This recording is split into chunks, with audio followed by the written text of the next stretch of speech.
What is happening? Welcome to the Fireside Chat. It is the last week of the fantasy baseball season. My name is Nick Pollack. And to figure out what are we doing this week? Well, it's my man, Paul Sporer. Paul, good to see you. Nicholas, it's great to be here. It's wonderful. It is the final week, which is Yes. good and bad. I've mentioned it a few times already. I'm not too upset about the end of the season. I'm ready to breathe a little bit, but Mhm. I will miss. Do not think for a second that I won't be posting the blank slate of the MLB at Bat app with no games scheduled with a tear emoji. Soon into October on Twitter. So like, don't feel free to call me out and be like, weren't you just saying that you were okay with the season ending? Yes, it's a complete contradiction, and I'm okay with it. Well, But there's, with the my favorite games team's itself in the you miss, mix. What's that? your games you miss, writing about it and the content grind, I can understand, the That's break. exactly the Yeah. the disconnect, and that's why I'm so eager for the playoffs to just Yeah, playoffs are the best. breathe it and just enjoy the Enjoy it. baseball aspect of it through and through. 100%. And your But we Tigers, gotta yeah, get man. we gotta get people their titles and their We money do. spots. We do like the Tigers, which, by the way, you are wearing the best Tigers hat today, which you would be seeing if you are watching this live on YouTube, the Fireside Chat podcast on our YouTube channel. It's a fantastic time. It's a lot better, I think, to watch this live or at least with video than we have in the past. And you'll also see that I have two broken lights. So I have my auto exposure up as high as I can because for whatever reason my lights won't turn on. So I have Those lights are the lovely just sun finally appearing not into working. the murder room. Um, but Still a great nickname for it.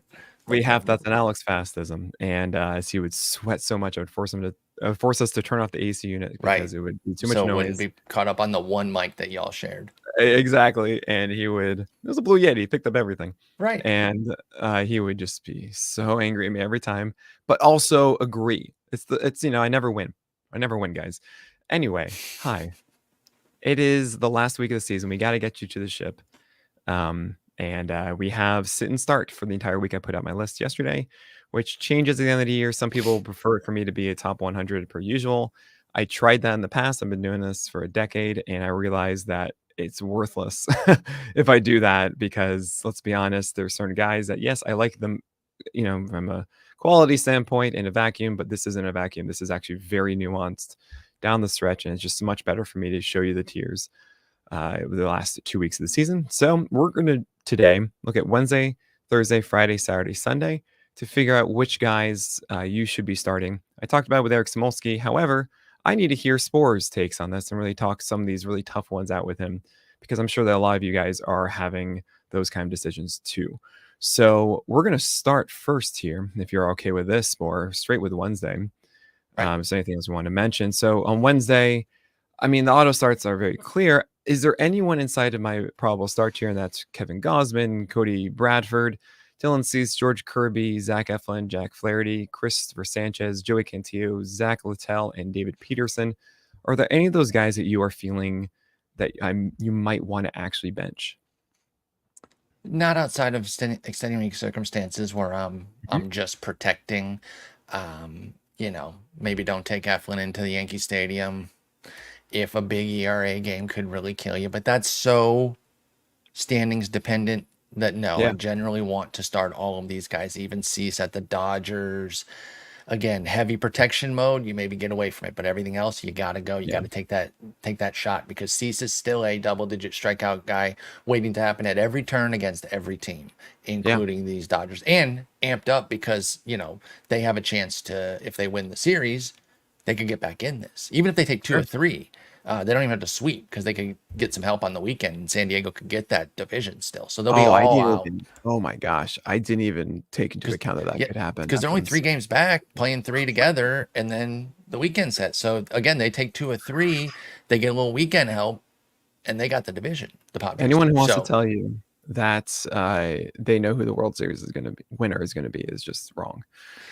because you It's never know. Because another thing too is people are going to take a bunch of September performances and try to impress that onto October, and we mm, know that doesn't. There's no correlation. Some yeah, hot teams stay hot. Some cold teams get hot.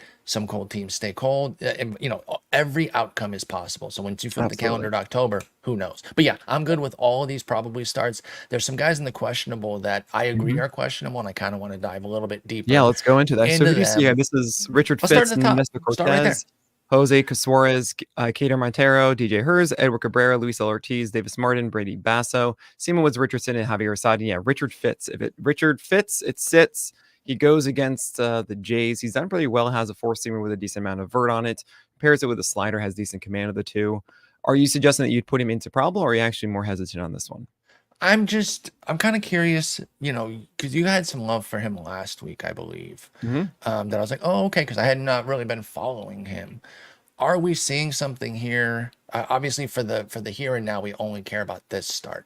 But we Yeah. also talked about how Toronto's a team that's been playing better of late. They have a bad season number, but they're a team that their late surge, I put a little bit more credence into because we expected them to be good. So they're kind of Yep. getting back to a level that we thought they could be at.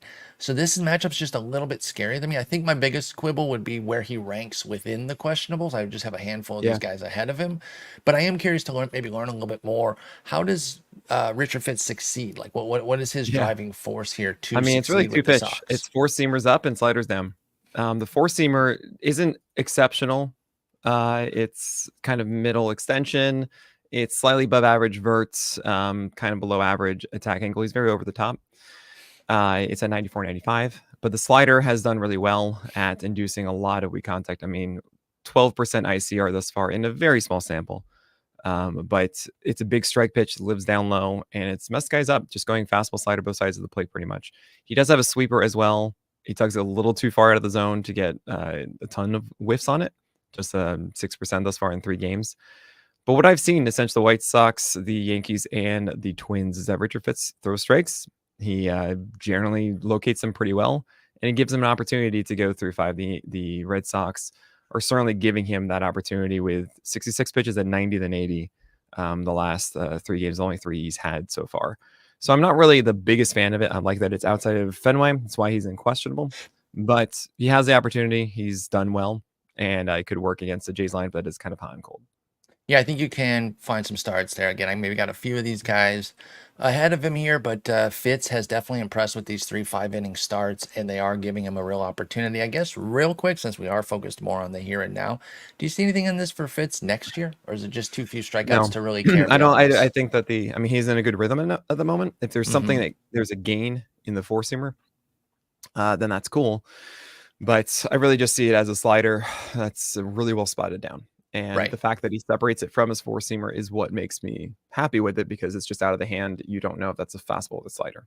He does a It's really kind, good job telling the two pitches.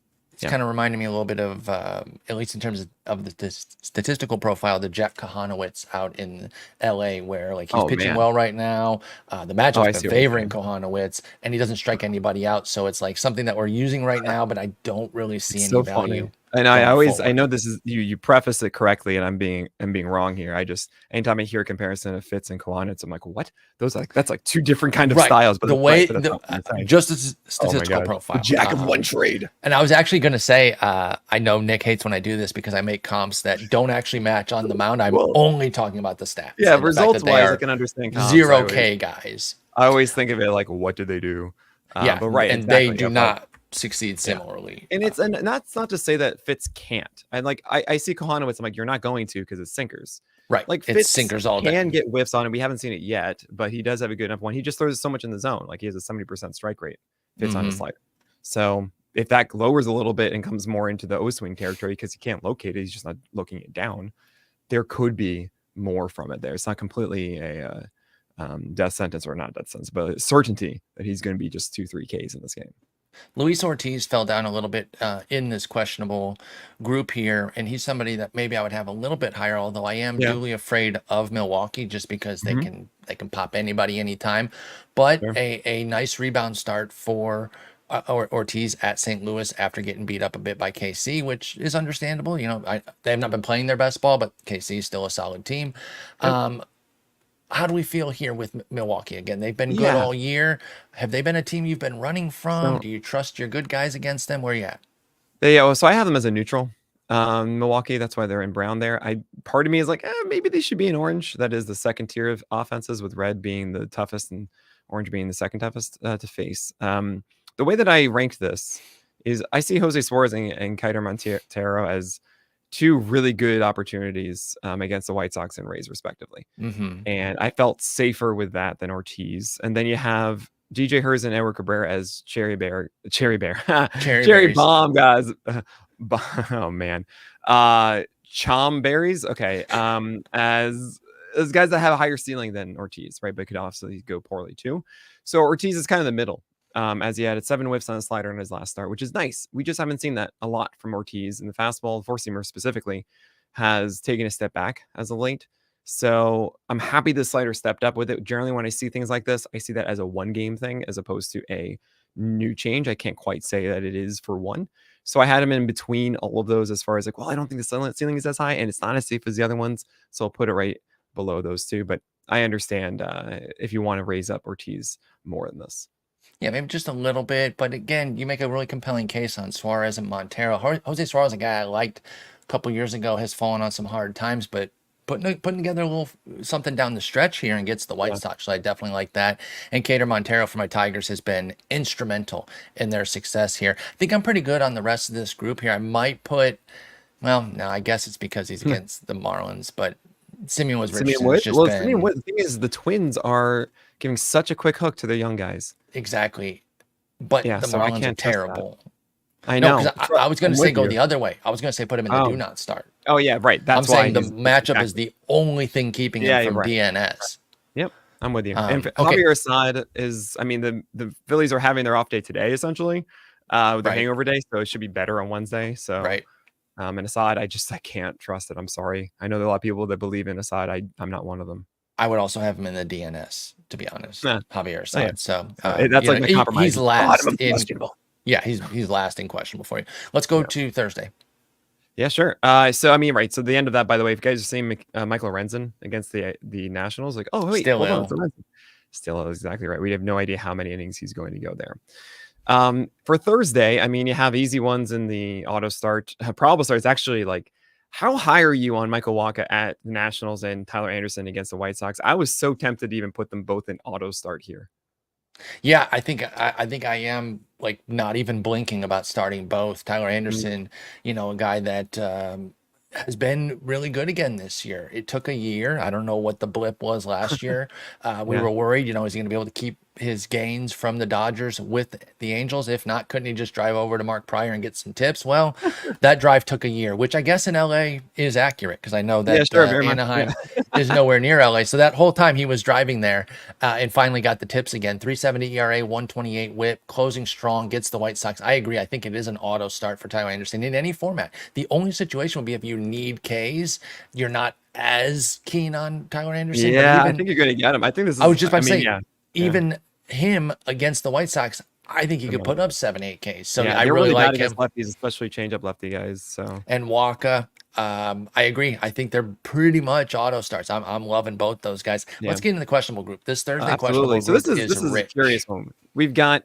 I'm going to say all of these, and I know exactly who you want to talk about, but let me get through all of them.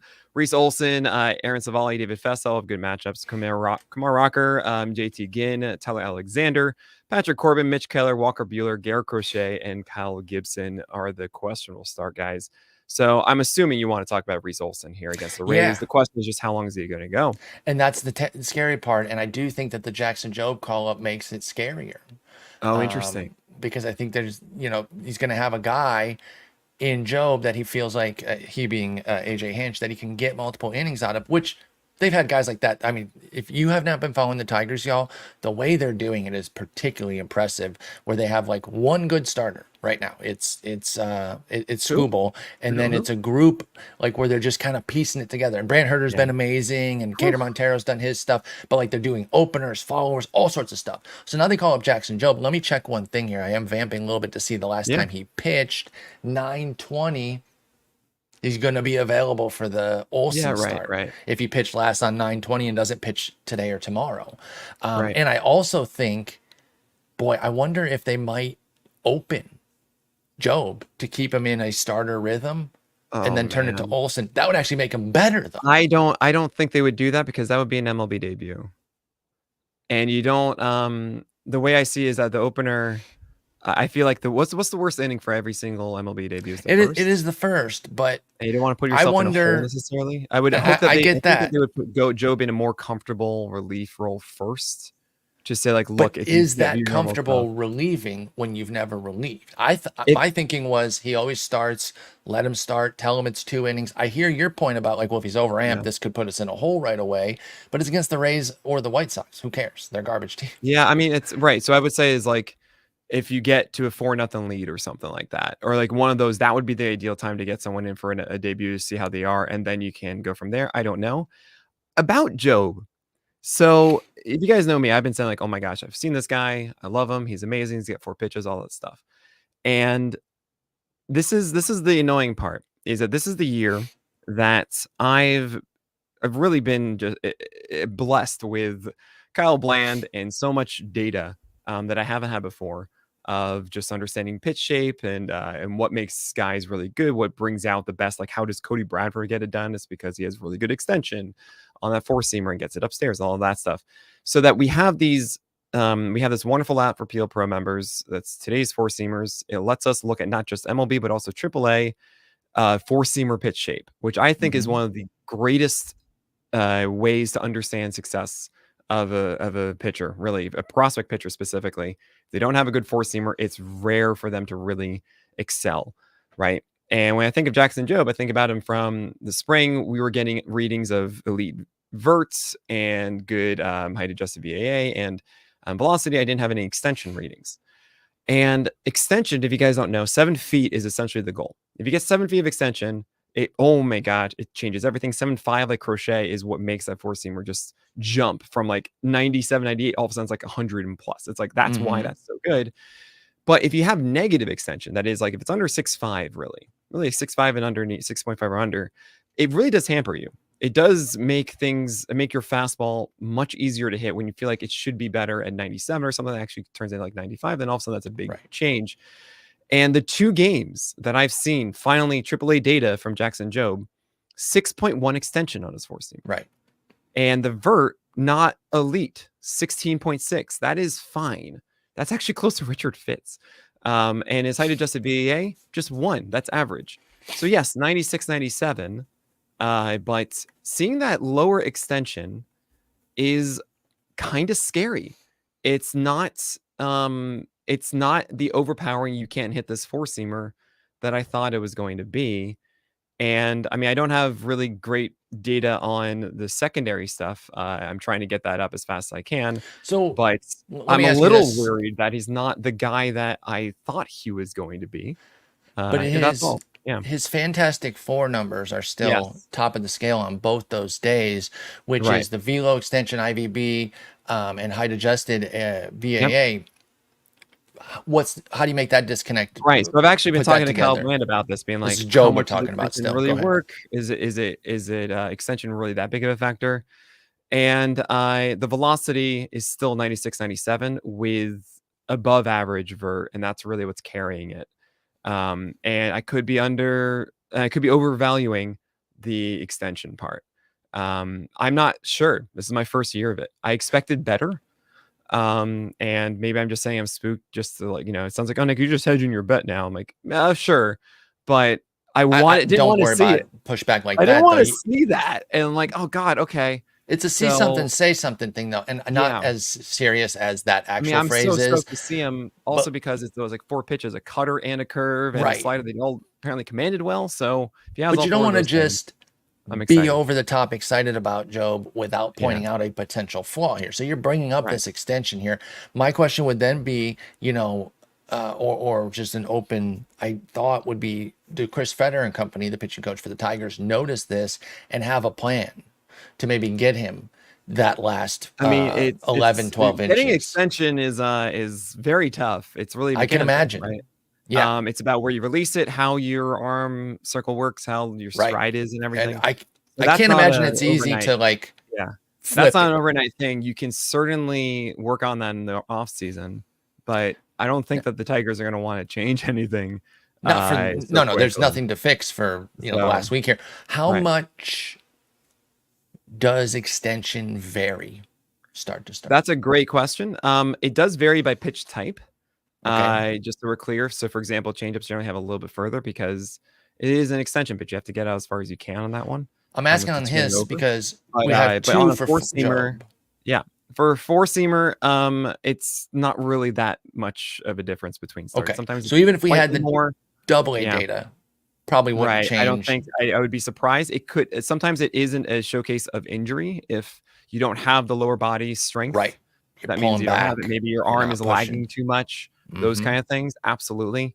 But going from like a 6 to like a 7, I mean that's a full foot. That ain't happening. That doesn't just it's normally just a few inches or something along those lines. Right. That makes sense. So I think that is something worth bringing up. All the other factors of Jackson Job's fastball keep it looking strong by the metrics, including the metrics that you can see with a Pitcher List Plus or PL Pro, excuse me, Yes. subscription. Yeah. You can find that data, and you're going to see that those two games on 920 and 914, he still had the best fastball in AAA from the Fantastic Four metric Right. that they've come up with.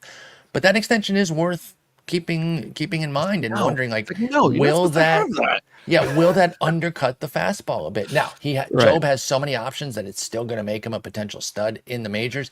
I'm eager to see how they use him here, though, because I think you've made a compelling case for trying to put him in a comfortable situation.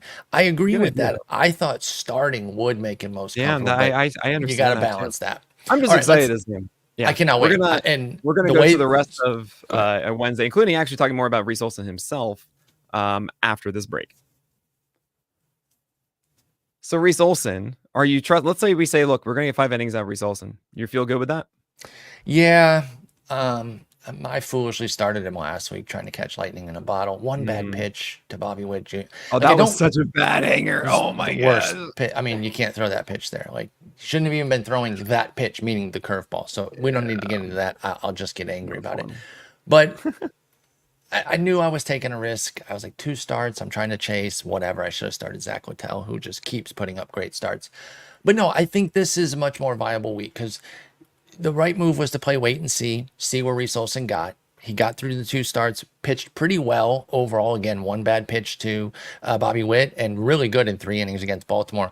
I do feel like it's worth starting him here. The only spot I'd be cautious is if I'm desperate for wins, because like you said, 5 is possible, but it's not guaranteed. Sure. Yeah, So I I'm mean, still a what little if it bit is an nervous. opener, like you said with Job, right? If I don't know. I mean, that would yeah, be you gotta perfect. right, that would be so nice. But yeah, obviously pay attention to it. I think I'm gonna go for I think he pitched well enough. And also with the Tigers in this, I think they might try to push a little bit Push more him a little bit out if he's doing well through 5. That's a great call. So you have other ones here. You have Savali and Festa. I feel like these are pretty clear. I don't really love where Savali is, but fine. And Festa with the same thing with the Twins. But Festa to me also can be pitching pretty well at times, and it's Miami, and I like his stuff more than Simeon Woods Richardson. Agreed. Yeah, I'm fully on that. Savali been trying to close strong at Pittsburgh. I think you got to run him there. You got a great opportunity at a win. Kumar Rocker, we don't know where things are going to be with the strikeout ceiling. That's all. Yeah, you're going for the strikeouts. We don't know about the innings. Yeah, these are really bad questionable starts. Tyler Alexander against my Tigers. I'm wondering if he gets open for, and he's actually, that's it. That's but we don't have that info yet, and right now it's looking like no. In which case, I don't want to start. But if he gets an opener, I'm instantly back in. So I actually wrestled with this a ton because underneath it's Patrick Corbin. Am I really going to trust that hard cutter? Mitch Keller, who to me looks injured. I think he's injured. He didn't throw 94 in his last start. Not a single pitch. Just shelve him at this point with I don't know a week left. This is why I just have it here. Like if he happens to go, it's just like I don't know. Right. Walker Buehler against the Padres. I mean, come on. Garrett Crochet is not going 5, but do you need strikeouts enough? And Kyle Gibson, I actually have here because I say, look, I'm not going to throw out the window that Kyle Gibson can go 6 innings. I agree Against Coors here. So that's why Tyler Alexander is here, because there is still that chance that he goes in. He's been productive in this way. To Tigers against lefties, actually, I think are worse because they do have a lot of lefties that they do like to put up there in lineups often. Correct me if I'm wrong. You know better than I do. Well, they go heavy platoons. Yeah. But they do lose their best players against lefties. So Tyler Alexander, I felt was the one to go with that. I could be convinced otherwise. Revenge game too. Yeah. Oh yeah, that's right. Oh man, T-Lex. He normally has a short leash like his arms. Right. Okay. And Lente Biazzo, I mean, come on. I can't trust this guy. Now And you California's outlined important. why. Bad Yeah. whip, no win You potential. get 1 out of 4. Yeah. You get I'm like intrigued by him, but I cannot make a case to start no, Valente Bayozo it's at all. sometimes it goes Canville McSanchez of cutters up and 4-seamers up too, and it's just like this is weird, and you're not very good. Okay, Friday. Carlos Rodon, Pablo Lopez, Jose Barrios, obviously probable start of Carter Crawford and Luis Castillo. We don't know how long. That's why he's here, but I feel like the Mariners are just going to push him. It's been 2 weeks and change, and no rehab starts, but I think they are going to be in just win mode. But I understand that it might be like 80 pitches and not 95, and that's why it's here. Jacob deGrom. I mean, I'm not going to ask for your take on Jacob deGrom. I'm sure you saw the Twitter poll and the questions that I put on Twitter. Maybe not. I think it's a really fun discussion, and I certainly tried to phrase it in a way saying that, like, hey guys, I'm not likely not putting Jacob deGrom at number 1, but like I feel like it's a discussion to have because I think at least it highlights our biases towards injury and playing time, and also what quality is. And I think that's a really fascinating thing. But I think we'll want to save that for next week if that's all right with you. That sounds great. Okay. So then Jameson Taillon against the Reds, Nick Martinez against the Cubs, Ranger Suarez against the Nationals. Any qualms here with this probable start here? No. Yeah, deGrom is up in the air there, but it's deGrom at the Angels. You got to take the shot. Nick Martinez has been pitching well, excellent on the road. I don't always go super crazy for home road stuff, but if you play in a very difficult home ballpark and you're Nick Martinez, I'm going to put some credence into it. So I don't mind going into Wrigley unless the wind's blowing out at like 20. And then, yeah, Ranger Suarez, the win chance that you highlight, 100%. Let's go to the questionables because there's some interesting guys here. I hate this questionable start tier. Oh my gosh. Because it's terrifying. I looked at this and go, how am I supposed to rank this? Right. Like a lot of times I'm like, okay, cool. I've got like this 2 halves of the questionable start tier. No, this is just bad. So Merrill Kelly against the Padres, Cade Povich, Taj Bradley, Jared Jones in the Bronx, Brady Singer, the perennial cherry bomb. He is who he always is. He has not changed. Everyone tries to convince me every year that Brady Singer's a new man. Nope. He's not. Okay. Sorry. This is Fireside. Whew, I apologize. JP Sears is an upside play in Seattle. Jose Quintana against the Brewers. I'm sure you're going to want to talk about that one. Someone on Reddit did too. Charlie Morin is a cherry bomb against the Royals. Landon Rupp against the Cardinals. Adam Aller against the Jays. And Miles Michaelis at the Giants. Trevor Williams against the Phils. Justin Verlander in Cleveland. And Casey Mize against the White Sox. All right, hit me here. What are your thoughts? Yeah, so with Merrill Kelly, I know it was a calf cramp, so he's probably out of the woods there, but you throw that on top of San Diego, I just can't. He was excellent before the cramp, I know, but there's other spots I'd rather take the gamble, even with some scarier guys, like a Povich. You mentioned he's a decent Toby type. You got a decent win potential. Minnesota just floundering to the finish line. I'd say I feel bad, but that'd be lying because I'm a Tigers fan. I actually don't feel bad about it. Like I'm just being honest. Like I don't. No, I like, get that. Yeah, I commiserate with my Twins fan friends, but like I'm glad that's happening. Jared Jones, I can't start him at all. We're going to talk more about that. Yeah, I get that completely.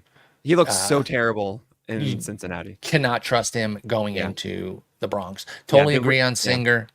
Dennis Green, quote him. He is who we thought he is. Yeah. Quintana. I knew we talked about the Brewers earlier and how they can be difficult. Yeah. But you talk about Quintana, when he gets going, he's not going. He looks okay. So then this is something that I struggle with because I don't do a night-to-night review the way you do. I don't always get into the nitty-gritty. I'm not as of like pitch shapes and all that. How is he not going? He has so I'm actually 21 scoreless guys. right I haven't now. done this yet. Okay, I haven't done a putting things on screen in the Fireside before, and I feel like if I'm going to do it, today would be the day. So and I don't know how I'm going to add it. Okay, it's just going to be like this. I'm going to take off our lovely branding, I guess. I don't know. Here we go. Background, yeah. So this is our player page. If you guys don't know it, you should. And what's really fun inside of this is that we have the best game log you'll ever find. You can do game date ranges, everything like that. Inside, you can also split by lefty righty. And this is like instant stuff now, which is amazing. Mm-hmm. So what I want to show you is this game against the Nationals. And I'll try and zoom in a little bit, make this a little bit bigger. This is a game where his sinker was just over the plate and did everything. We got 15 called strikes. We got 13 balls in play. Hail Koufax. Thank you so much from above, giving him the lovely BABIP. When I see good games from Jose Quintana, when I see him actually in his rhythm, which was around over here, what you'll see more is this.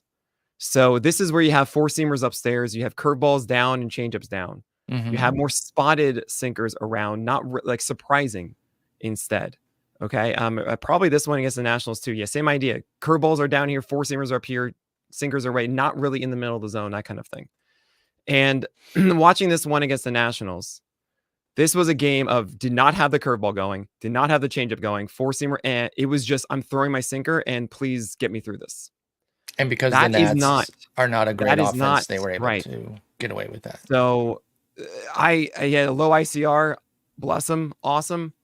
464 overall PLV in this, which is just I think actually the worst PLV that he had all year. If we look at this, as far as just quantifying his entire arsenal, that's based on location as well. So when the whole point of this is to kind of showcase when I think about Quintana, I think about him in that rhythm and cruising with it. And when he's out of it, it's when you see those 7 earned run games, the 5 earned run games.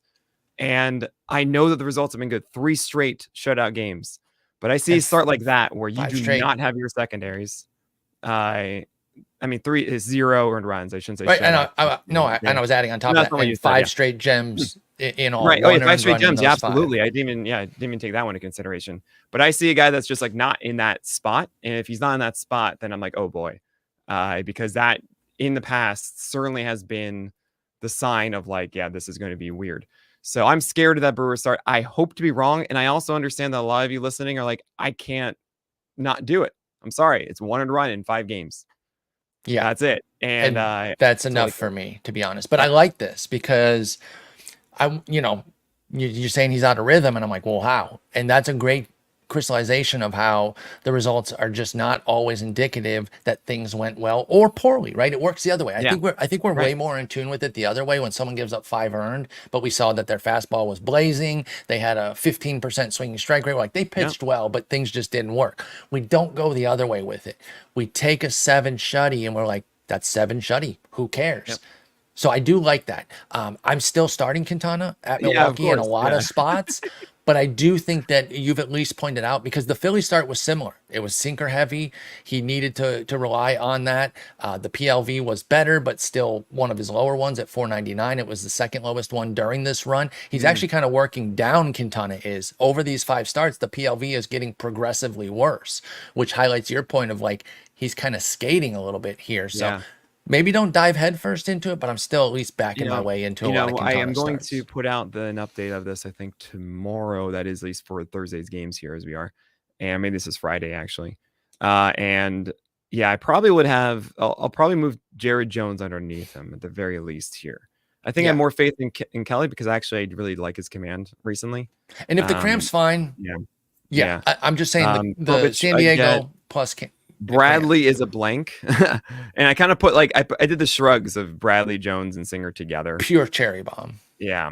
So maybe I should put Quintana above Bradley, essentially, is what I'll do. And then that Bradley Jones. And then you can kind of consider Quintana kind of that volatile nature as well. So that makes sense. He's been more cherry than bomb, but he has that fuse is burning. Right on a cherry bomb. Like what you're trying to say is that last start, we're getting toward the end of the fuse there. Smell? Is that cherry? But there's only going to be one more start, so he's just got to get through one more. Yeah, Can he do it? Nobody else here really stands out to me with major questions. I totally understand some of the considerations here. Like if you want to take a shot on Mize because it's the Cry Sox, do it. Michaelis at San Francisco is not a bad situation to go into and just take a shot on 6 decent innings. Good starts after not like 1-7 or something. So, all right. But I mean, they did just mess up. Who was that yesterday? Eduardo Rodriguez. Right. Chapman's looking nice. All right. And the do not and an inside the park homer, by the way, for Matt Chapman yesterday. Oh man, really 2 triples. I'm just kidding. Usually for an inside the parker, usually. In the do not start, is there anything that you'd push back on? Lively, Detmers, Flexen. You rank Detmers way too high. I have Detmers too high. Too high. That's funny. By about hilarious. 30 spots. Stop that. He ruined my season, Nick. I understand how upset you are. Literally ruined it. I know. It's over now. He almost ruined mine because it was Chicago White Sox stream I had. I pulled it off, Sporer. Still won. Well, good for you. But I didn't. thank you. And we'll see if I can get into the money spot this week. And it You wasn't to gotcha. win I'll the league. talk It to was my just to people get in for the you. money spot. But Yeah, so but let's hang be on. honest, though. I want to take a second on that, though. Yeah. How does he go so guardrail to guardrail? Because I know Detmers has been a cherry bomb, right? I'm a longtime Detmers fan. The funny thing is, I say how much I hate him. I'm going to draft him next year. I'm not even going to lie, because he's going to be Why? super cheap. Because he'll be like pick 350, and I'm going to take a shot. I know. I guess what I'm getting at is, so I hear two things. Is like, I guess my whole philosophy when it comes to pitchers is being able to make decisions. Right. And I don't. I mean, I think you agree with me that we can't make any decisions on Detmer start to start. I know, We just but he's gonna be 25 next year though, and he's still like a click from figuring it all out, in my opinion. Yeah, we see I the get glimpses that. every I year get though. that. Yeah. And Right. so if So it what is happens, I mean, truly there's like two pick things in play here. 300, It's things in play. One is that the Angels don't know what they're doing, so there's no that's a huge problem. and two, and also them getting rid of their coaching staff was just the funniest thing ever. The only two They people have that a helped. coaching staff. Well, they had Buddy Carlisle, who's the one who saved Detmers before, and they fired him. Anyway, Good job, Angels. but Detmers is someone, slider feel. I mean, he's very much of a feel guy. Do I have him a slider? Do I not? Sometimes he does, sometimes he doesn't. And it normally it comes in, and then it goes away after like 3 starts. I think it's been 3 straight spring training. It was 2 where he's showcased it, and then all of a sudden Detmers was getting some buzz, and I was like, I am not falling for this again. And then he had all of a sudden higher vert on his 4-seamer, and I was like, wait, what? There's something else here too. He had 12 strikeouts against the Orioles in April. And he had a 119 ERA through 4 starts, touring the AL East, by the way. Yeah. And then the vert fell and the slider fell, and there you go. Bam, done. Now, Chris Flexen against your Tigers. And you're giving me that look. Do you realize he had 20 whiffs against, I think, not the Padres? I clearly didn't, because of course the first thing I was going to reference was his lack of strikeouts. Right. Why did they translate into strikeouts? It was kind of wild. But then, of course, he forgot that there are beaches in San Diego. If you guys don't know me, all I talk about Chris Flexen is he flexing at the beach or flexing in front of the mirror? And when he does well, he's flexing at the beach. And then he's flexing in the mirror. And he forgot that there were beaches in San Diego somehow. So didn't do well. But anyway, flexing, I can understand it. And that's just why he's here. But this is a do not start. You don't want to go Tony Johnson. That's just a bullpen game for the Dodgers. Right. Colin Ray is not stretched out, and he's just also been bad. Kyle Quantrill in cores against the Dodgers. And Martin Perez, who's also been on a very short leash with the Padres. He has not been allowed to go 6. I think Colin Ray's plenty stretched out is the only thing I'd push back on there. Kyle Quantrill? Oh, Colin Ray. Colin Ray. He threw 67 pitches. Okay. Yeah, I've seen him going like 3 or 4 innings. He even split a game with DL Hall, for example, in last. He got a save, yeah. And he's been mostly 4. Yeah, I don't know. That's what I mean. Is like never mind. It's not like the one of like 6 innings before, and it's the Mets anyway. I thought it was Pittsburgh. Oh, I see. I thought it was Pittsburgh anyway. And then Ben Lively has this weirdness of like he just throws 4-seamers and sinkers there, and it's 90, and I don't see anything really good. You might just be able to distinct them well. And he's been on this weird train, but it's like, no, it's Houston, as you mentioned. So there's a do not start. I can't go with any of that. And I couldn't agree more. Yep. Saturday. All right. Saturday is the day that we're going to talk about after this break. So, of course, I'm going to go quicker here because also Saturday and Sunday is so much more up in the air than I think the other ones here. Completely. And if you are planning for Sunday, honestly, you have to not go for good pitchers. I say that because a lot of the good pitchers are just not going to be pitching. So you have to go for young ones that are inexperienced who would then be getting opportunities and trying to seize them. So you don't really want to bank on that on Sunday whatsoever, and just be aware of that for the weekend. Yeah, it is scary. Like if the Tigers seal things up, Scooble's not going to go, right? Obviously not. So on Sunday, I should say. So yeah, that does make things a little bit nerve-wracking. I'm totally fine with all of your auto starts. When we go to the probablys, I think that they make sense too. Herder's in there, Boz, Sean Burke. You mentioned that he shocked you, and you're going to talk more about him. Actually, you know what? We're going to save that for games. He's mentioned in games, so you don't have to talk about him here. You're going to do a weekend start with the most nitpicky pitching team in the universe in Coors for Yamamoto. Yes, because as you mentioned, I mean, I didn't know this doing it, but also even throwing the fact that maybe they actually are trying to get the division. Right. But no, when you think about Yamamoto, I mean, think about the Dodgers situation with Yamamoto. They're making the playoffs. We know that. Mm-hmm. And where is Yamamoto in his development of being good for the playoffs? He hasn't had that start that says like, I'm ready. Right. And when it comes to Two the good Dodgers, it's four-inning not about ones. resting now. It's not about that. It's about him getting up to speed.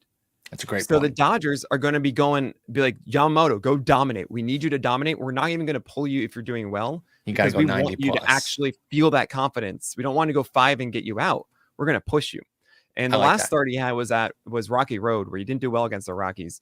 I don't think that's going to be replicated here. I think the Yamamoto was a better pitcher than that one. This is going to be a start that's like, Yamamoto, you get 85 plus here. Go do it. And if that's the case, I'm going to start Yamamoto in course. Yeah, okay. I think you've made a very compelling case there. I'm also with you on Darvish letting it fly against Arizona. They're terrifying, but they could also be putting a guy on the bench here and there as they kind of figure things out. They might not have to be pushing. And even if they are, I'm still in. I'm not sitting you, Darvish. Coming Yeah. off a gem against the White Sox. He was pretty Really good good against breakers in that Houston. The one. K's weren't there in that start 2 starts ago, but he went 6 scoreless against them. He's back in rhythm. I feel good with you, Darvish, Yep. everywhere. Cool. Questionable starts. Yeah, what do you got? Andre Palante has been Yeah, pitching Beyonce. really impressively down the stretch. What are we seeing here from him? Do we believe in this from Andre Palante? Is it Piante?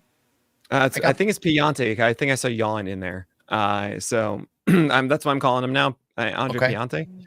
I what was it? It was Andre but he's Defiant. but he's is that a Y sound for his double L? I'm guessing. Okay, I don't know. I saw it on Baseball Reference as Piante.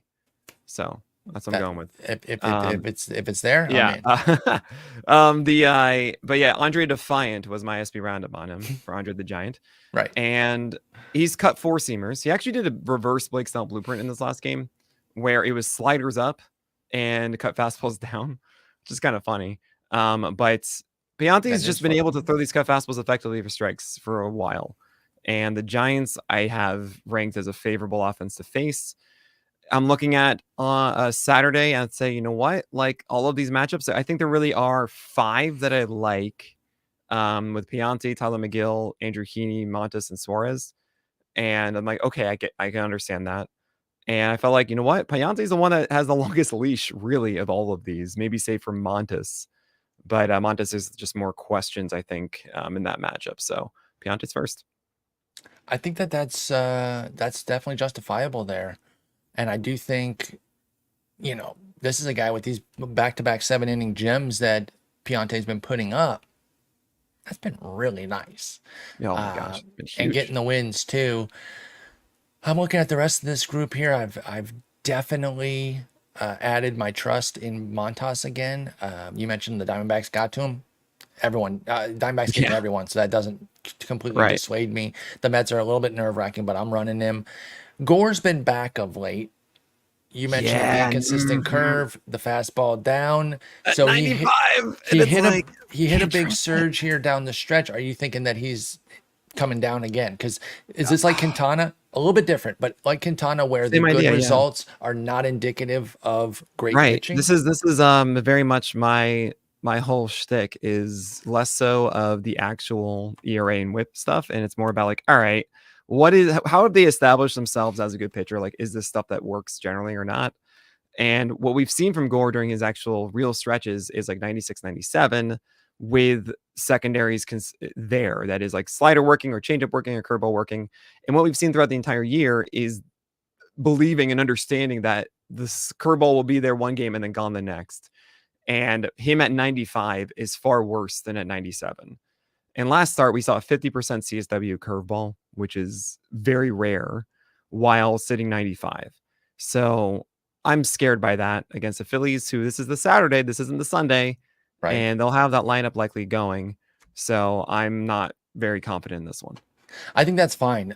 He's been so topsy-turvy this year. Gore has looking like an ace in the making, looking like he shouldn't be in the majors, and then back strong again down the stretch. But you're saying maybe the tank is on E, and you can't be completely bought in on the 13 innings of 3-hit ball against the Cubs and Marlins. A car metaphor or is just it almost missed me. I don't have a driver's license, Sporer. Okay.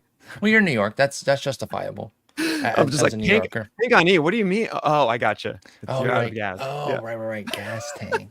Albert Suarez has, kind of rode that fastball to some success, Yeah, but he's burned you sometimes too. Myself right. specifically, I'm talking about, in tough spots too, like the White Sox got to him. That's frustrating.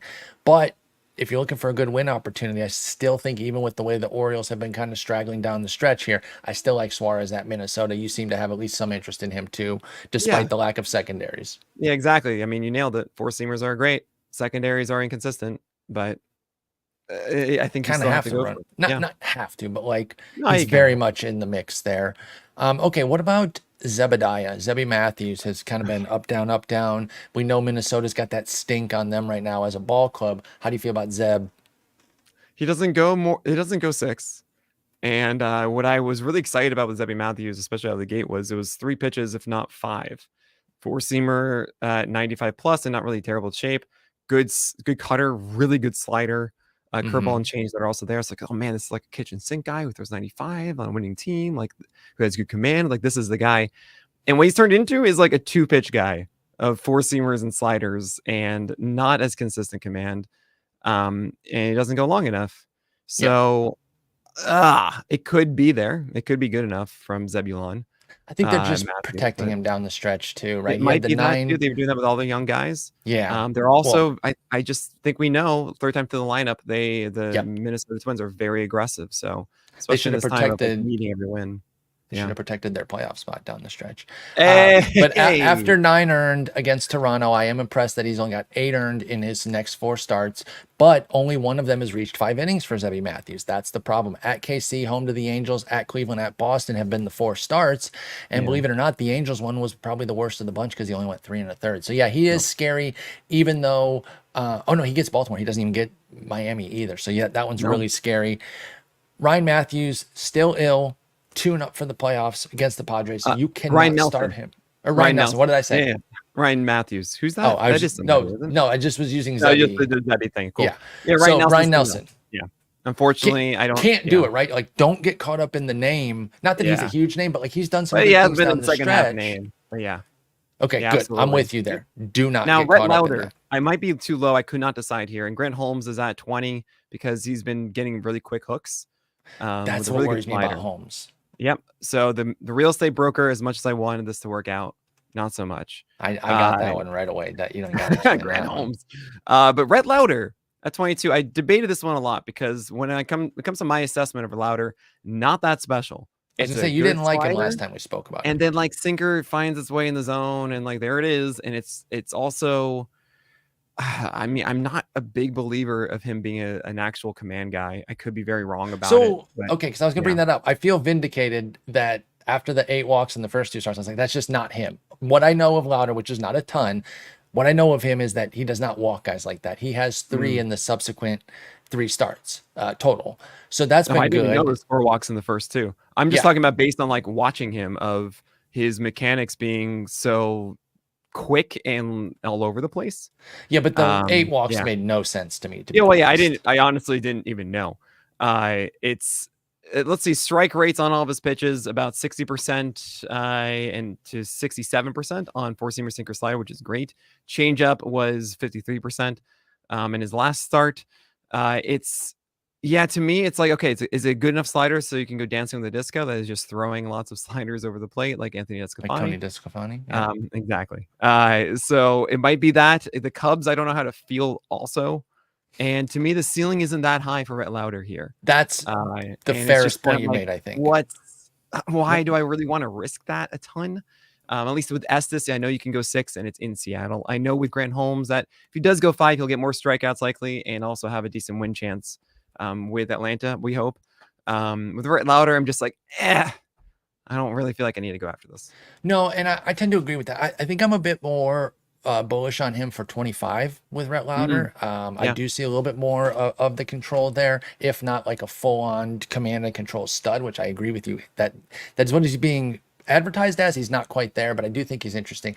I got to see something with some swing and miss though before I'm going to get in on a guy like Yeah. this in Cincinnati. So I'm talking 25 right now. So he's still kind of a shot in the dark. For this week, be careful, y'all. The results are strong, but this is another situation where do not just take the results at face value and say, this guy's automatically good. It is a tough one. I'm hemming and hawing even as I'm saying this right now. I find a decent number of starts for Rhett Lauder in the 15-team space. In the 12-team space, I agree with you. Where is the upside? Your win Yeah, potential is not slider is very a high. It's 17% 5 swing innings. strike rate. That's the best thing I What's got that? for you for like 17% swing strike rate on the slider. Like I do think the slider is good. You know what my comp is? And everyone's gonna hate it. It's Max Meyer Oh, of like really good slider and then not really that's much else. that's totally fair though. Yeah. And I mean Max Meyer, a it's guy that we possible. had a lot of shine on, and now Yeah. that shine has started to dim, and that's okay. I think we need to get closer to like get away from the dreamscape on some of the prospects when they get up. Like, oh, he could be anything. Yeah, he's a first rounder. Yes, he could develop 7th overall pick. But right now, he's looking like somebody who can be a 3-4 type. So wait, hold on. Are you saying that prospect pedigree isn't as important? I'm just joking with you. No, No, I'm not we've always though. been on the same page, by the way, Right. about that. But like, it's helpful to understand that there is potential because they have prospect pedigree. But also, just Especially because they have it doesn't mean that we want them necessarily right it away. will not bestow greatness upon them. It Yeah, will give them more chances both in the majors right. and for me in fantasy. Yes. So Brett Lauder, bottom line Homophobe. is it is still a coin flip start. Just the one thing I would stress is be careful. Don't let these these 5 starts Great of point. a 140 ERA make you think Brett Lauder is safe. Yeah, that's a great point. And Sunday, I mean, we're going to talk about this one quickly. And then, of course, we got to get to our games because, oh my gosh, this is, oh It's coming boy, we down were the tied, stretch. I think, at the We end of were. last week. We So we got were. to talk about that. But Sunday's games, really, again, I don't know if these guys are going to go. I have outside the table, but in the notes, pretty much like half of these people underlined and italicized because those are the For good ones that reason. could theoretically just not make the start at all. So be aware of it. I don't think you'd have any disagreements with the auto starts when it comes to I probable do not. starts. I don't really think you do either. Hauk is probably going to be limited to 60 pitches as he was the second straight time. So I might be updating that a little bit to push him down into more questionable territory. Okay. And Bassett as well, because Bassett just has not looked good. He just walked 7 batters, and they've been even talking about like, are we going to go bullpen a bit? Are we going to be limiting you on Sunday? And Bassett's like, no, I can't let them do that. And the coach is like, I don't know. We'll see. So Miami both really those two helps there. Bassett because otherwise I'm totally with you. But it was Where away Red Sox, and it was not even my. It was like another great matchup that he had before that he didn't come through on, and it's like, yeah, are you? Texas walloped him, Mm, and Texas yeah, is not good this year. So, yeah. yeah, that was frustrating. Bassett's probably one I would take out of the probably, which you said that you're going to move him down. So I'm with you there. No, the Sunday is so scary. The questionable is where we get into an interesting group because you talked about having some guys that aren't as good on your roster in case you need some starts. And some of my favorites here are Mitch Spence, Jack Kahanowitz, as we talked about earlier, Jonathan Cannon against my Tigers. Let's talk about those 3 first. Let's not Yeah. go through all of them. Spence Yep. in Seattle, they're playing better of late, but I'm still not running from them, right? It's a little bit different than the Toronto situation where I said their recent surge gives me a little like pause on them. Seattle's doesn't really move me off of starting against them. Are you moved by that? I know J Rod's been on Um, fire, but I know Seattle's been really good. In Seattle still has like a 20% to that's the 25% thing. increase in strikeouts. And that's why I'm still going to be interested in Spence Yeah. in a lot of situations. Now, if you're chasing wins, you can't really go for an Oakland guy because their win potential is You low. want to know the funniest thing about Spence? He has a 4.31 ERA this year, so 115th among all starting pitchers. A 141 WHIP, so 151st. And his PLV, 10th best among all starting pitchers. Okay. So now, And why is that? Because he throws cutters and sliders. And this slider is 99th percentile PLV. so what do you do with something like that for next year? Is Spence someone that Right. you start to see with So I potential? actually see Spence like if Spence can throw a little harder, it's an 84 mile per hour slider and a 91 mile per hour cutter. He's a baby Ashcraft with better command but worse velocity, right? And sometimes a sinker shows up a decent amount, but he can't throw strikes with it. It's a second percentile strike rate, 53% on sinkers. I feel like first has got to be Eric Cabrera or something like that, or maybe Joe Boyle. I don't know. But it's really, that sinker, if he is able to get that arm side properly, then things are good, but he doesn't always do that. It is a low ICR because contact rarely happens with it, but still it's weird. But what Spence can do really well is landing those cutters and sliders down in glove side consistently, and it's either hard or slower, and it's really hard for guys to discern between the two. So he could do well against these right-handed batters. So I think on the Mariners, they love to chase and go after those a Right. ton. That could be good, but he doesn't go very long. He only has 4 quality starts in 22 games started this year, does Spence. He has 2 games above 6 innings since the 3rd of August. So that's his last 10 games.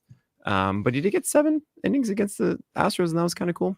He'll So flash it's his upside there, Spence will. Like, he'll Yeah. show it to you and you'll be like getting excited, and then comes back down to earth. But the PLV point that you mentioned, like, the stuff is that there is a path, perhaps, if they can carve some things out. And we've learned with some park effect data that maybe moving to Sacramento isn't going to be the craziest thing in the world. There was some initial concern that it's just going to be this hitter's haven. The park factors for the Sacramento AAA team leans pitcher, actually, believe it or not, despite the weather there and the potential launching pad. It has not played that way. So anyway, I don't know. Spence is interesting. I would definitely start him at Seattle just because even though they're playing better of late, you love guys in that park. Kohanowitz couldn't strike us out, but Texas is just not playing well, and you got an opportunity for a quality start there. Cannon against my Tigers. Now, he's been playing better. Yeah. Stretch. Okay. So what do you do with like a guy like I this? talked to the Tigers. I think it's Let Them Roar is a podcast. Okay. With Evan Petzold and Mark Garoche, and they were like, man, I watched this guy Jonathan Cannon go, and my son after like 2 innings was like, this guy's the greatest pitcher on the planet, And that's the thing about Cannon is that you watch that Astros game that I still think about, like 8.2 innings, right? Where it was just so close to that shutout and he couldn't get it. Like, he deserved it. It wasn't one of these games of, he pitched just very well, luck or whatever. Like, he hit the edges with his sinkers. His changeup was going over here, slider over there. Like, it was gorgeous. But then the next inning, he throws these sinkers over the plate, or like the stuff hangs, and that's that.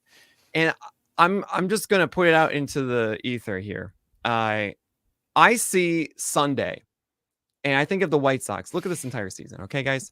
This was such a disappointment of a season. Grady Sizemore's trying to get them going. They got a 3-game win streak under Sizemore at one point. Okay, that was awesome. Good job, guys. They're trying to showcase that, look, we are not the worst team in MLB history. People want to call us that, everything. We want to showcase that we actually have something ahead. Here comes Jonathan Cannon, who's being allowed to go 90-plus pitches to 100 pitches in a game. I just get a feeling that this Sunday is going to be this like statement game for them to say, like, look, we are not going to go out with a whimper hoping this season just ends. Please whimper. We're going to go out there and pitch our best game ever. We're going to have our best team game in 162. And that is Jonathan Cannon against your Tigers. And I just get this feeling that Cannon's going to throw an absolute gem. It's just what's in my soul right now that this is the game for Cannon. I cannot say that that's a completely unfounded feeling, just because he's thrown some nice games this year. Jonathan Cannon has done some good things, and if he wasn't on arguably the worst team in baseball history, he might have 7-8 wins, which is still a modest number, but it's not. It would be a lot better than the 4 that he has right now if he doubled it up, obviously. So no, I get starting him against my Tigers. Obviously, I hope that they wipe the floor with him, if I'm being honest, y'all, which they did the start after the Houston start, which was particularly interesting. So just a quick like strategy or as you go through the season thing, how do you do something like that where you see a guy like this, Jonathan Cannon, out of nowhere drop this 8 2/3 shut piece against Houston, one of the best teams in baseball. The very next start against the Tigers, who were not good at the time, and even during this run, their offense is not scary, gets absolutely pasted by them. 1 inning, 8 runs, 5 of them earned. Is that just the up and down nature of baseball? Like, what the heck do you make out of that? I think that's it, though. I think it's just that simple. He threw a lot of pitches in the middle of the zone, and then the ones that he tried to hit in the edges, he missed. That's often what happens when you see those blow up games. It's guys who normally live on the edges who are not getting the edges, so they then have to over calibrate, and then they throw down the middle.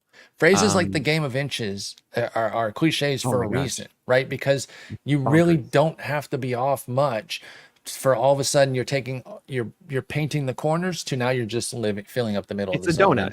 You just have the center and then you have outside the zone, right? Right. That's what happened with Hunter Brown against the Royals.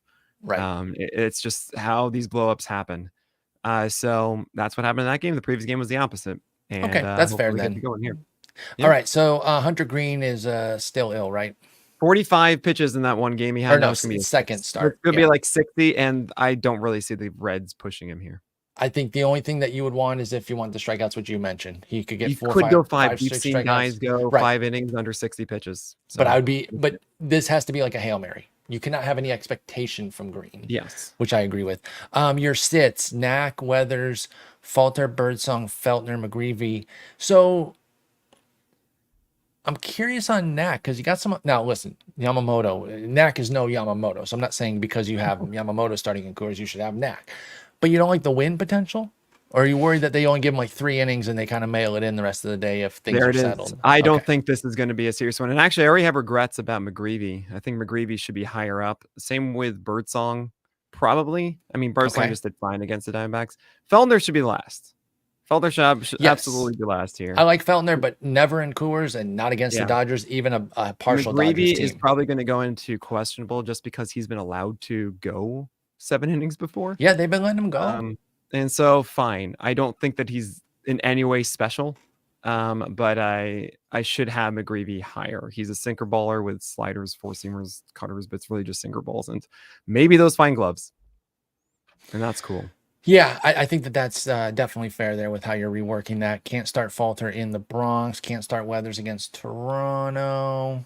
I mean, Birdsong is so volatile. I can't. Right. Even watching yesterday's game against Arizona, he only had 1 pitch. None of his 6 secondaries had a strike rate above 57%.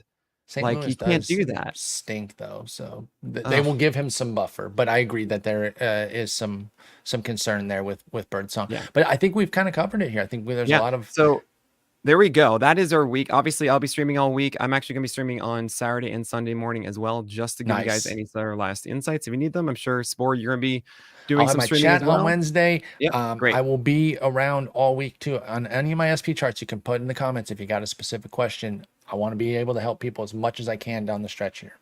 Sweet. All right. So we got to talk about our games, and we're going to do that after this break. So, Sporer, here we are.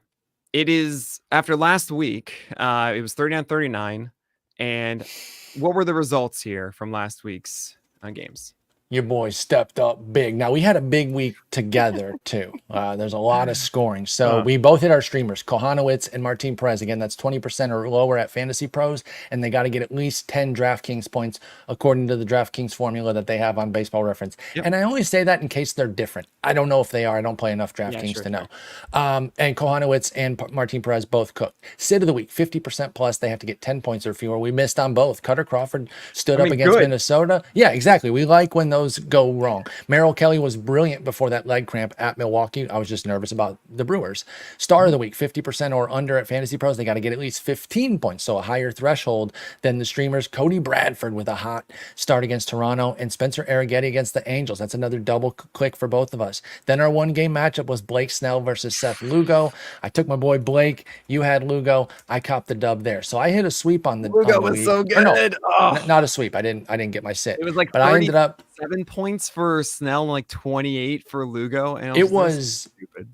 Probably our best game of the year, I think. Oh yeah. In terms of the composite matchup you there. Know so what, Blake Snell since July 6th. Do you know what his numbers are right now? I mean, probably like a 0.42 ERA with like 412 strikeouts. It's a 38% strikeout rate across 80 innings. With a 1.23 ERA and a 0.78 WHIP. I cannot say I saw this coming. The one thing I could say is it's that 4 straight years, Sporer. I know, but no. Summer. I just implored people not to drop him because I think the mental fact of it being in June with a 9.51 ERA was playing on people's heads. Because, we're in June. It's been 2+ months. It had only been 6 starts. Nick, a lot of people cut Blake Snell. A lot of people cut Blake Snell. And I'm sorry. It's easy to say now, but you can find the records. I don't think it was justifiable at the time. I truly don't. We can talk about that all we want. It's just one of those things of like, how do you draft him? Like, I don't know what to do. I still don't, because even during the free agency, he never dropped in price. He stayed a top 70, top 80 type guy, Blake Snell. Yeah. And for me, I just couldn't pay that premium because of all the up in the air. I had a 33 in my first initial run. I think I had him like 28, and they're like, the rating Cy Young. I'm like, yeah, I'm sorry. But anyway, okay. So I All won right. that matchup there. Let's get back Yeah. to our games. So we're at Now, 42 for Spore, 41 from me. This is the last week. right. This is it, Spore. We don't have a tiebreaker. If we tie, I'm honestly happy.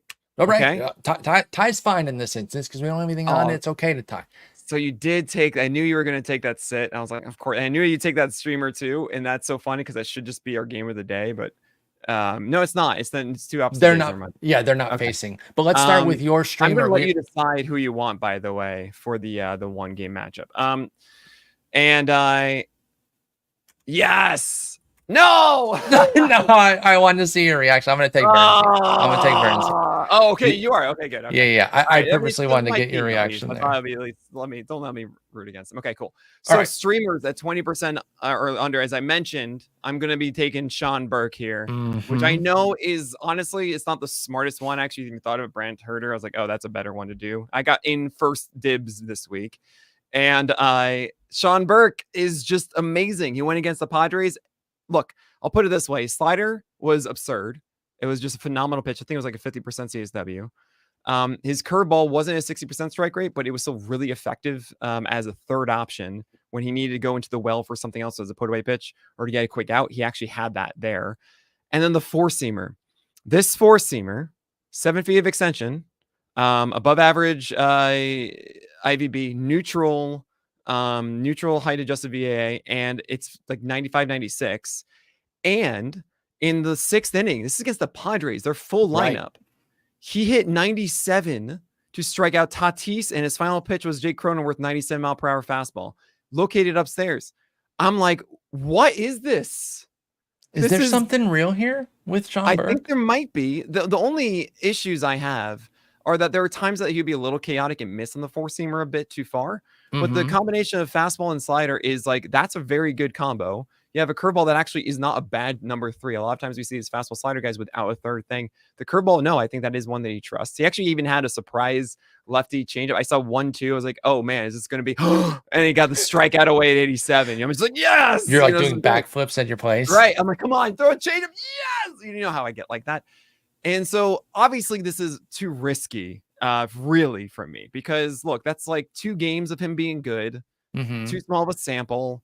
Who knows? And then out of nowhere guy. Nobody was talking Sean Burke coming in the exactly. Year. So like, and if also Sean Burke, I was talking about him in 2023 because the White Sox had no number 6 SP. They had nobody. Right. And they were saying Sean Burke would be the guy. I'm like, who the heck is that? Correct. And then he got shoulder injury, and then that was it. And we didn't hear from him. And then like, this is literally him making his debuts. So yeah, he debuted last year. For those that don't know, college pitcher, was in AAA, would have almost certainly debuted last year if not for the injury for Burke. And then, so here we are. He had a relief appearance on the 10th, and then he had a start on the 16th. I was like, whoa. I went with Burke in stock as the SP Roundup pun, which was Justin Paradis' idea, by the way, which is just brilliant. He gets that one all the way through.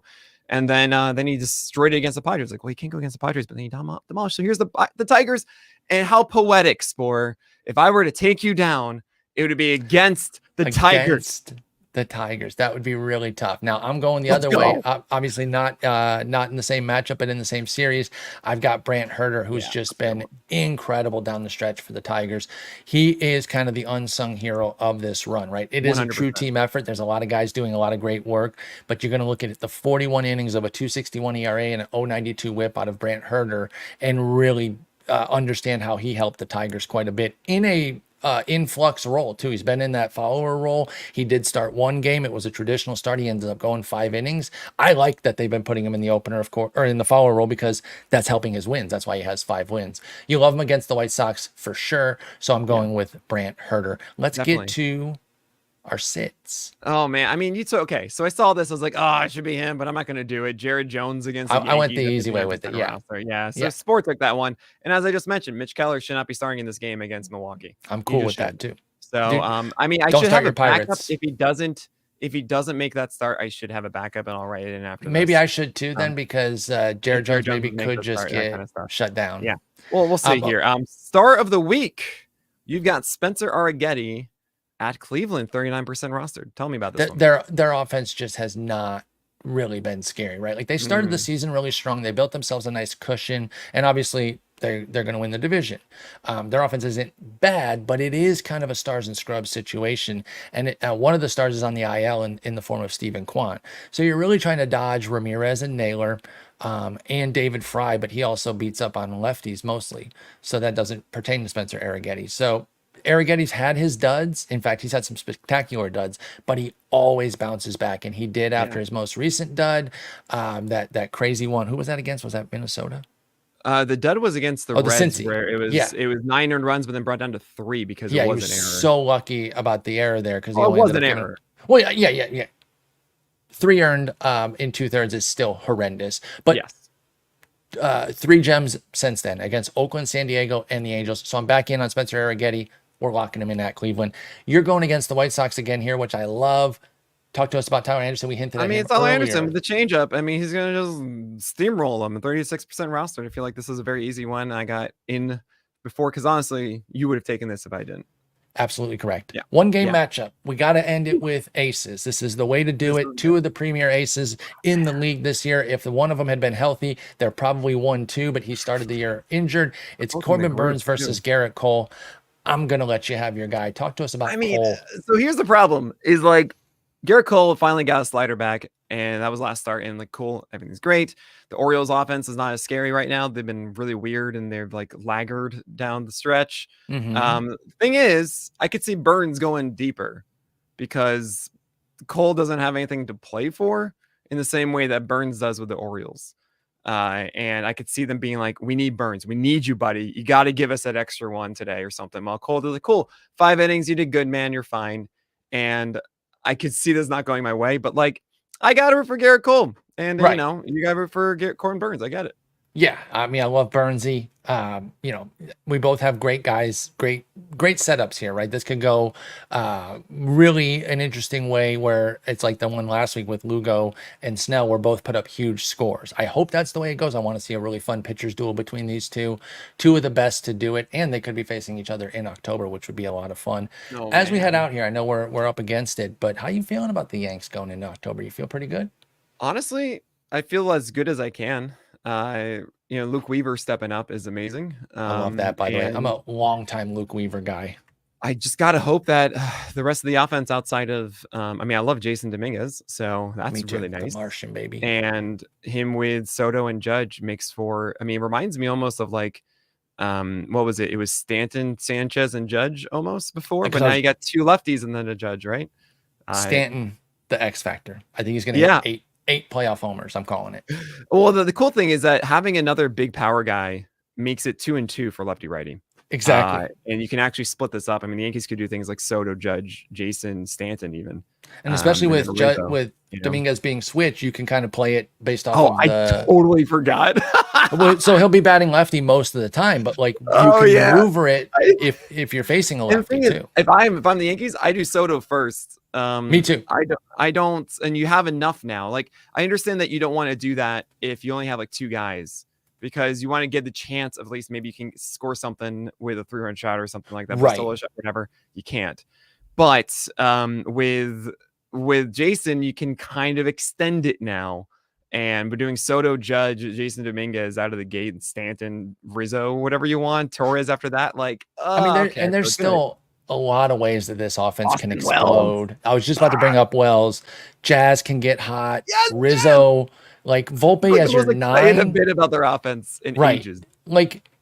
It's not hard to envision Judge and Soto getting some cohorts here that aren't Stanton and Dominguez. There's the rest of that lineup, there is talent there, so they could be really dangerous. It's always fun to kind of hate on the Yankees, but they're a good team. No, the rotation is interesting because outside of, obviously Rodon has been doing well.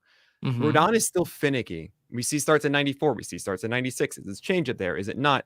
I don't feel like I know I'm going to get Rodon really good in the playoffs. I know he has been good down the stretch, but he has to have a starter spot for the of course. Right? I'm just saying it's my confidence in him. That's fair. Down 1-2 easily. Yes. After that, it's strange because do you go Cortez, Stroman, Schmidt, Heel? What do you do with that? I would go Heel, and then my 4 starter would be Cortez, Schmidt, combo based on the team I'm facing. Oh, And that's then interesting. If you want I a would lefty lineup, if you want a decide, righty. right, have a lefty Yeah. righty, and then let the opener follower be decided on who I'm And facing. just Type of completely vibe. ignore Stroman. Have him as a middle innings guy. Yeah. Ideally, getting 2 to 4 innings out of him. What if Heel flops? So I don't want that to this happen. is a conversation for probably a longer time, but I will leave you with this: that I favor Toby types more than Cherry Bomb types for the playoffs. I think that's very I totally agree understandable with idea, that. which means to me that Stroman might be a better bet than Heel. But And they're Heel not might going to become do like that. a good 2-3 I think inning you're right. reliever. I can totally get behind that. I don't think they're going to do that. But your Toby thing, and again, this is for a whole another combo. I totally like them more in the playoffs too. Just everything about it, going deeper. What? Montgomery, you know, like last year, like those that sorts worked, of guys you know? that just I don't know. I don't want to go on a whole tangent because It's about we're 8 command, and minutes you late. need better command because Keep guys are more that ball focused in out to of take advantage play of mistakes. Yep. and don't put guys on base for free. Yeah. And that's what Heel could do with the walks. Now he misses bats, which is great, but he could put the walks. I agree. They should actually go Cortez, Stroh, and then Schmidt and Heel are the two I to would say 4 inning Schmidt would be guys. the number 3. I think he really fits the mold. And then you can have Heel as a multi-inning reliever. And then you can have a Stroman Cortez split if you need it. Like Make a Cortez Stroman be the I mean, 4 starter. I think I'm honestly, okay I with think that. Schmidt is the one I believe in the most right now. I like your Schmidt love. I'm on board with the Schmidt love. I actually had a lot of love for him coming into the year. That's great, baby. Let's go. I'm kind of bummed that we didn't get to see how his full season would play out, though, because I know. really liked a lot of what he did last year. He's going to be a very undervalued 15-teamer play next year. Last thing, what are our plans for the off season? Are we going to take a couple weeks well, off? I have some ideas, and we'll talk about this together. But I definitely want to make sure this stays alive in some fashion. It might not be as frequent, consistent, but I believe, Sporer, that you're going to be part of our mock draft for 12-teamers. Sounds fantastic. I didn't know I was, but of course, I guess I did not bring that up. But I would love to have you in for that, and we're going to have our different podcasts talking about that. So remember, it is for 12s, so it might be ready. You're ready. Be ready. Don't you worry. Okay. So at the very least, the next week on Wednesday, I'm putting in my top 200. At least that's the plan. It could be Monday the following week. Well, I don't know if we might want to have like a retrospective next week, and then the week after that we can kind of go over the top 200 and compare if you have like an early one that you might have a rough draft or something like that. I can get a little something. But then we'll kind of go from there. That sounds wonderful. So there might be some off Tuesdays, but we're not going away for the winter. Absolutely. Just might be a little bit more stretched out scheduling. Yep. So right. Anyway, Nick, great talking with you by the fire. Oh my gosh, such a fun time, guys. Thank you so much for joining us this year. I hope you enjoyed the first full season of the Fireside Chat. It's so awesome that we actually made this a real thing with Sporer. And it's been great doing this with you, man. And thank you all so much for listening to it. We'll of course be back over the winter and when we need the fire the most. Exactly. And of course next season. So on behalf of Paul Sporer, my name is Nick Pollack, and thanks for joining us by the fire.